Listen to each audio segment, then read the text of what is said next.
Traded his knight for a bishop, exchanged knight for knight, and launched his queen into Van Forest's position. Okay, is this a romance novel?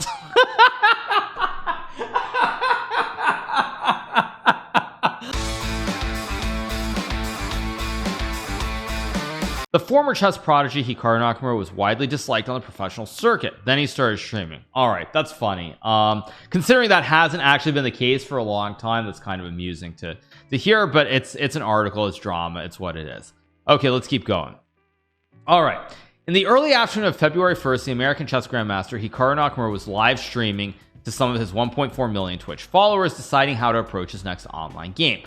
Do I play solid? He asked from a hotel room in Berlin, or do I go for broke?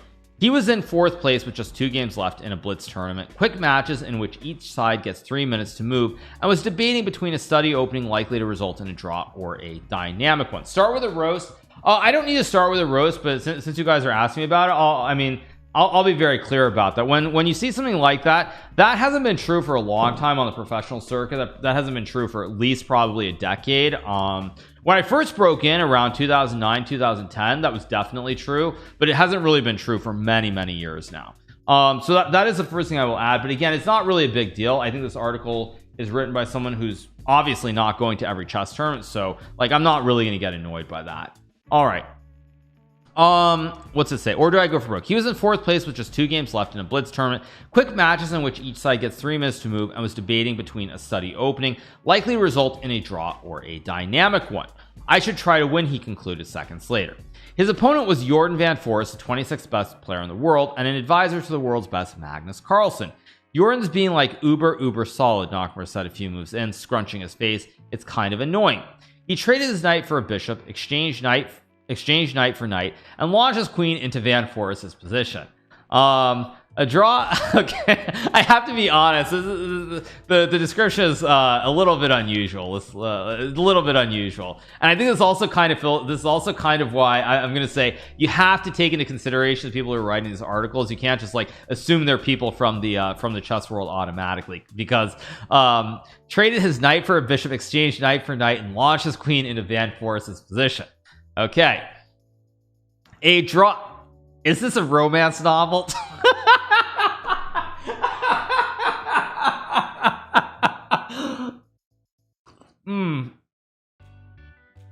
Okay, give me a second. Give me a second. Okay. All right, let's try to focus. Okay.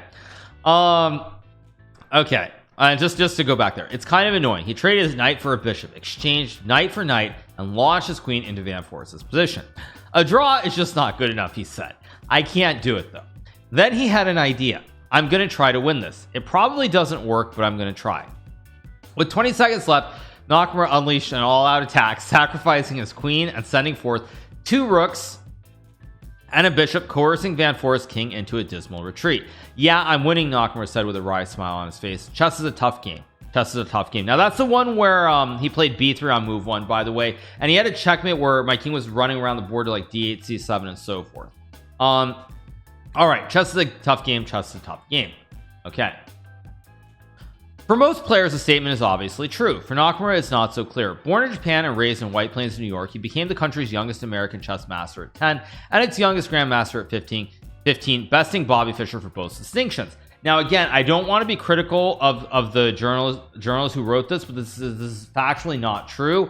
When we talk about American chess master, one of the things that really inspired me to try and become the youngest master is I had a copy of the Guinness Book of World Records. It was this green book. I don't remember what year it was.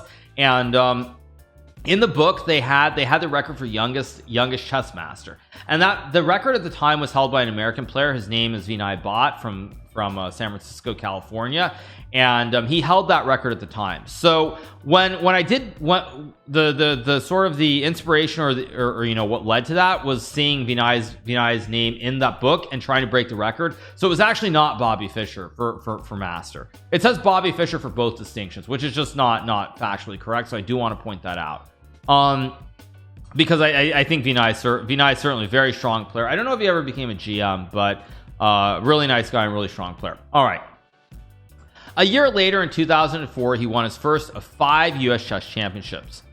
Right now, this actually is worth noting too, because this is kind of convoluted, because I did win in 2004, but the tournament was called the 2005 US Championship, for people who are wondering, because if you look at the games, it says 2005 US Chess Champion, but the tournament was held in 2004 because the US Chess Federation was having all sorts of legal problems, and they couldn't hold it in 2005, or I forget what the reasoning was, but they had to call it 2005 even though it was 2004.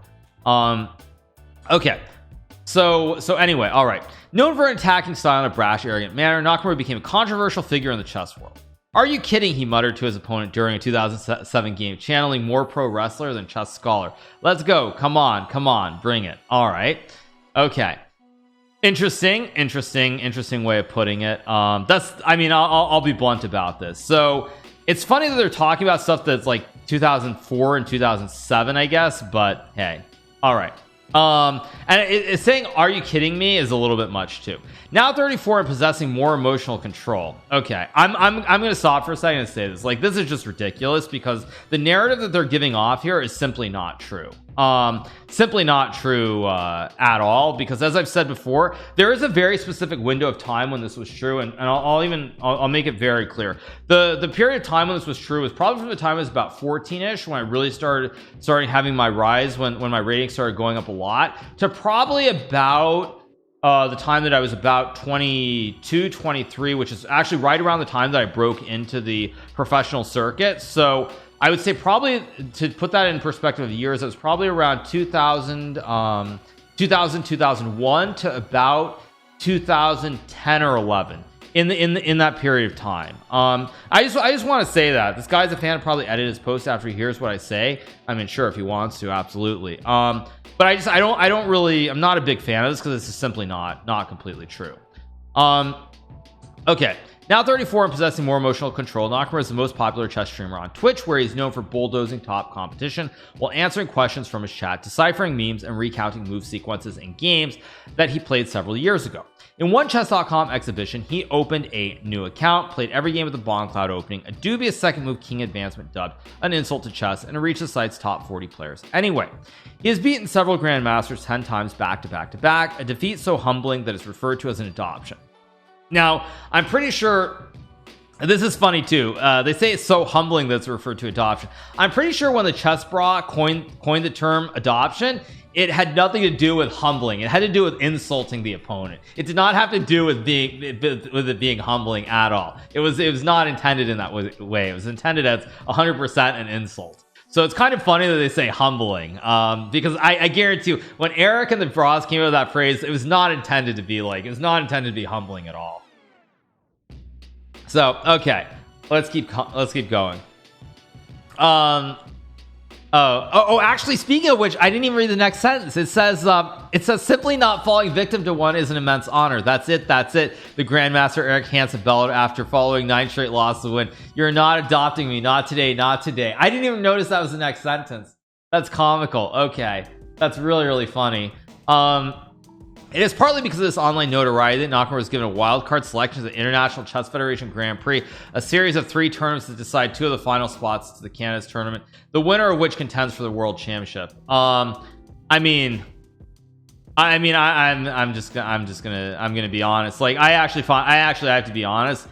This is ridiculous. This is just insulting. This is actually insulting for someone to write this, because the reason I was giving a wild card was not because of my online accomplishments. It's because I was a number 2 ranked player in the world and one of the best players in over the board chess. So this part is the one thing that I kind of don't appreciate. Okay, they do however say okay, it's partly because of this online notoriety that Nakamura was given a wild card selection to the International Chess Federation Grand Prix, a series of 3 tournaments that decide 2 of the final spots in Canada's tournament, the winner of which contends for the World Championship. A former world number 2, Nakamura has not played a classical FIDE tournament since 2019, making him ineligible. But considering his popularity, his strong online performances, his long-time standing among the world best, and pandemic restrictions, the FIDE president Arkady Dvorkovich gave him a pass.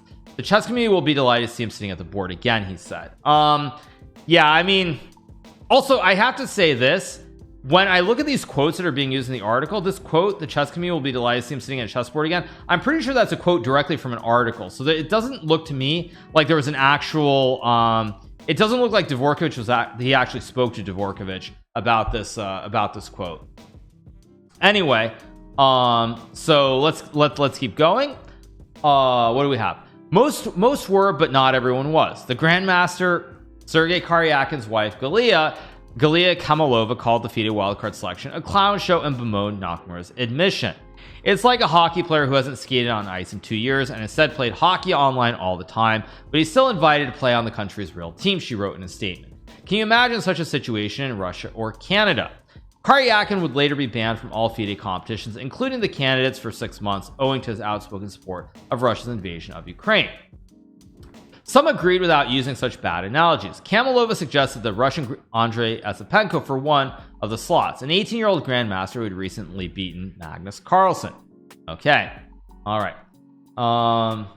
Okay, many top chess players take pride in and are lauded for their extreme devotion to tournament preparation. They spend several hours a day studying chess openings, calculating minute advantages, and numerous variations that can extend 20 or more moves deep. In an interview with HBO before the 2018 World Chess Championship, American Grandmaster Fabiano Caruana claimed to have memorized millions of moves throughout his career. Nakamura, on the other hand, spent a significant amount of time in the weeks leading up to the Grand Prix expressing how little he cared. I mean, I'm trying really hard not to get annoyed at this article, but I mean, again, like, this is just ridiculous the way this is written. Like, the fact is, like, again, I spent 20 plus years playing chess professionally. I mean, they literally make it like as though I've never studied any chess. Like, I've never studied any chess, right? Fabiano's memorized millions of moves, and I'm just out here streaming. I mean, obviously, I never spent any time doing anything at all, right? I never spent any time doing anything. All I'm doing is just streaming. That's all I'm doing. I never spent any time playing strong tournaments. Never spent time learning openings. Yeah, I just skipped all that stuff. Okay. Okay, so anyway, Hikaru, so it says Hikaru Nakamura, on the other hand, spent a significant amount of time in the weeks leading up to the Grand Prix expressing how little he cared. In one stream, he floated that if he won, he might give a spot in the candidates to the Chinese Grandmaster Ding Liren. He assured his viewers that on the off chance he qualified for the candidates, his stream would continue. I'm not stopping you guys, he said days before the first Grand Prix match. Measured expectations were reasonable. Nakamura had played thousands of online games, but they were almost entirely blitz and bullet matches. For the Grand Prix, each player would have 90 minutes for the first 40 moves, with 30 seconds added per move. Nakamura's relative weakness in opening preparation is rarely punished in short time controls. In classical, opponents have time to calculate the best sequence of moves to exploit a mistake. I mean, like, relative weakness. I mean, at least he says relative weakness. He doesn't say weakness, because that kind of makes it sound a little bit better. But wow, this is what am I don't even know what I'm supposed to say. I don't know why some Gary video is trying to play, but let me stop it. Okay, let's keep going. As fate would have it, Nakamura, who did not respond to requests for an interview, was placed in the same 4-person preliminary group as Esipenko, who was invited after another competitor tested positive for COVID. After a draw in his first game, Nakamura defeated the Russian phenom with the white pieces. In a YouTube recap he posted that night, he could barely contain his glee. My strong suspicion is that Andre was not really expecting the English opening, said Nakamura, who typically moves his king pawn first. I've also moved the pawn in front of the queen as well, but hey, who's counting at this point? Who's counting at this point? Esipenko responded typically, which Nakamura interpreted as an underestimation of his preparedness. Correct. He figured, well, Hikaru's streaming all the time, probably I should surprise him. In a sport whose top players generally strategize in private, preventing competitors from glimpsing their moves, their thought process and preparation, Nakamura spent nearly half an hour explaining his moves, expounding on possibilities he considered, and didn't end up playing even after spending hours that day at the board. If I were his coach, I guess I would not advise him to do it, the Grandmaster Benjamin Bach, who broadcasts the tournament live on Hikaru's Twitch channel, told me. But I mean, I'm only his commentator. Okay. Funny. Okay. All right. Now, one thing again, I'm going to actually give you guys a little bit of insight into the top level chess here. This is actually not a roast at all, because no one knows if they're not actually playing at the top level. But when I say that well, Hikaru stream all the time, I should surprise him, what that means is actually has nothing to do specifically with streaming. It has to do with the fact when you play top level chess, players always try to have a little wrinkle or some slight and minor surprise for their opponent in the opening phase. So for example, Fabiano to use him. He started playing this line actually in the English opening that Andre played against me with bishop c5 at a certain time, and he had never played it before, and it became a sort of the little wrinkle, the little surprise that he started playing against everyone. I think it was in 2017 or 2018. So it's actually, I did want to point that out for chat, because that is one thing. That is one thing where, of course, this is not a roast, because no one would know this except the top player, but that is what a surprise means when you talk about top level events. Okay. Okay. Let's see, what else do we have? Okay. Nakamura beat the crafty Hungarian Grandmaster Richard. Actually, how do you pronounce his name? It's Richard or actually it's not Richard, right? I think I said Richard on YouTube, and actually people were getting mad at me for that. It's what? It's Richard or Ricard. Okay. Ricard. Okay, I'll say Richie, because Richie Rich is who everybody knows. Anyway, Nakamura beat the crafty Hungarian Grandmaster Richie Rapport in the first round of 2 semi-final matches. In the video detailing his second, he explained his philosophy. Now, one of the big differences between now and 2 or 3 years ago when I was playing chess professionally, that's all I was doing for the most part, is that I literally don't care. Nakamura said. What that means is that in a lot of these situations now, I'll just pick a line and play it at the board. Okay. I will not worry about trying to pick the precise line or something that I've looked at most recently. I will just choose to show up and play the line that I want to play.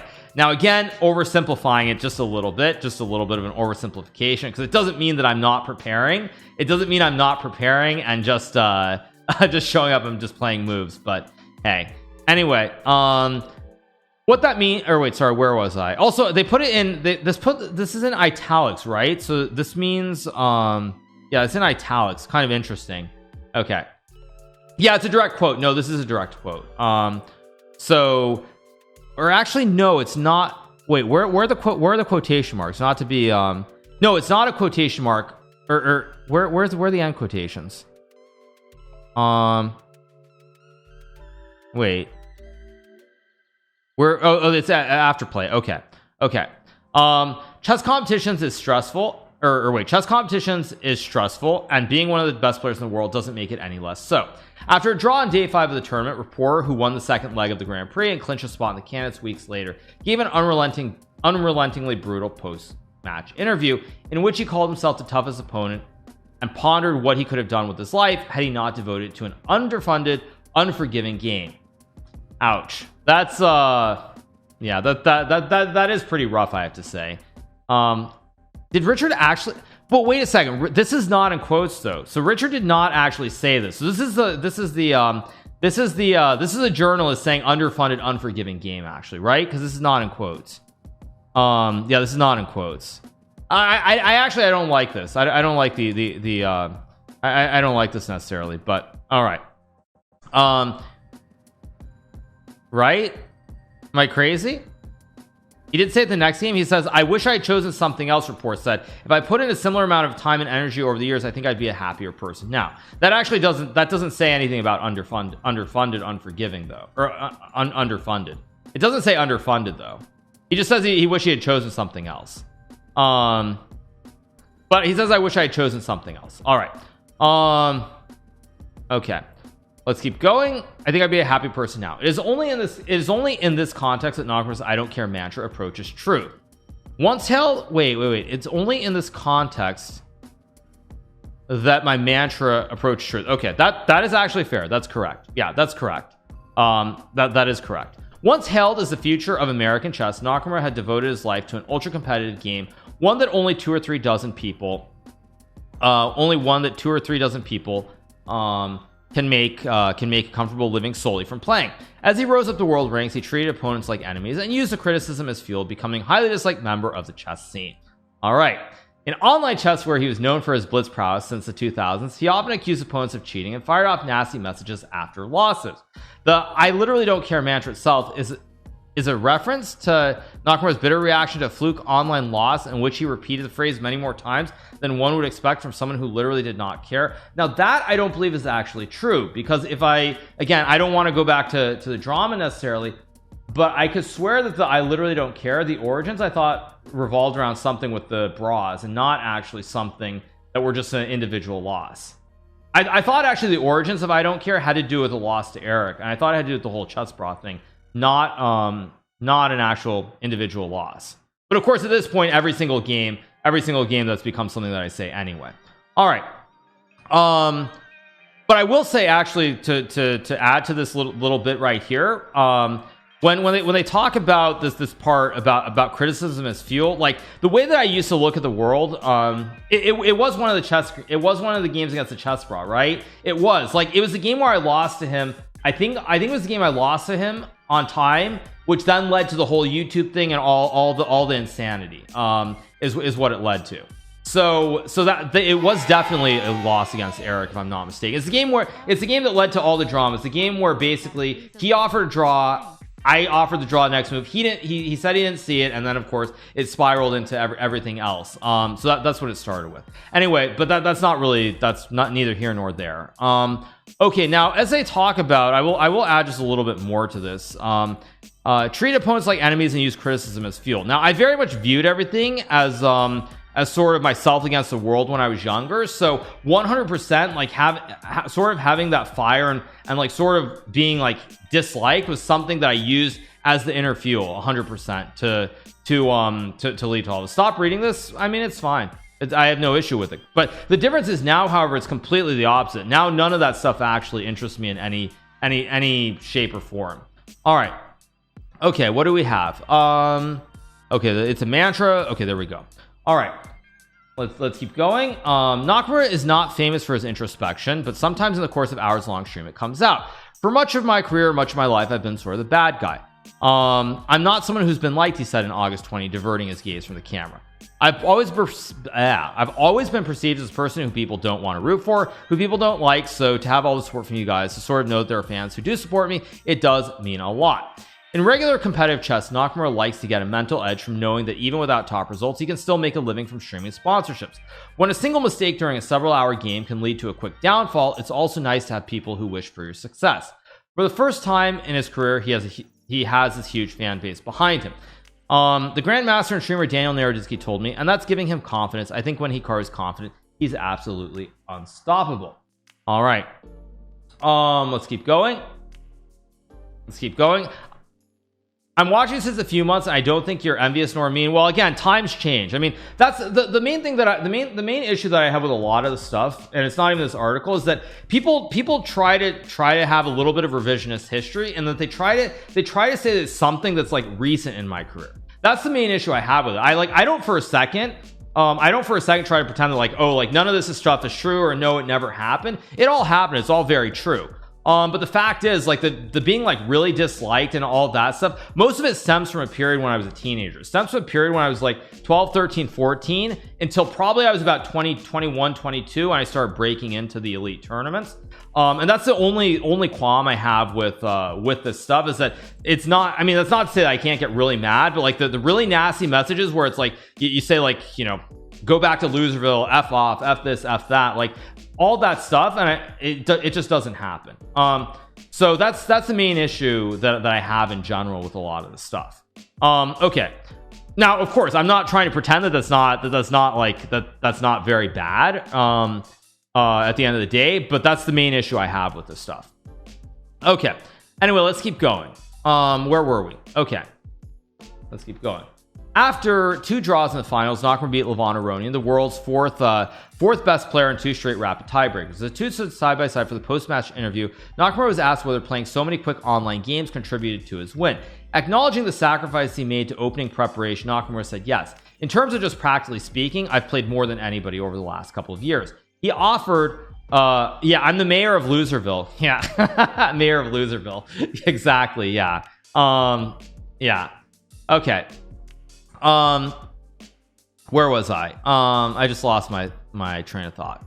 Okay, where do we go? Nakamura was asked whether playing so many quick online games contributed to his win. Acknowledging the sacrifice he made to opening preparation, Nakamura said, yes, in terms of just practically speaking, I've played more than anybody over the last couple of years. More than anybody over the last couple of years, he offered. I think it definitely helped for sure, but the main distraction, he said, is that he doesn't panic anymore.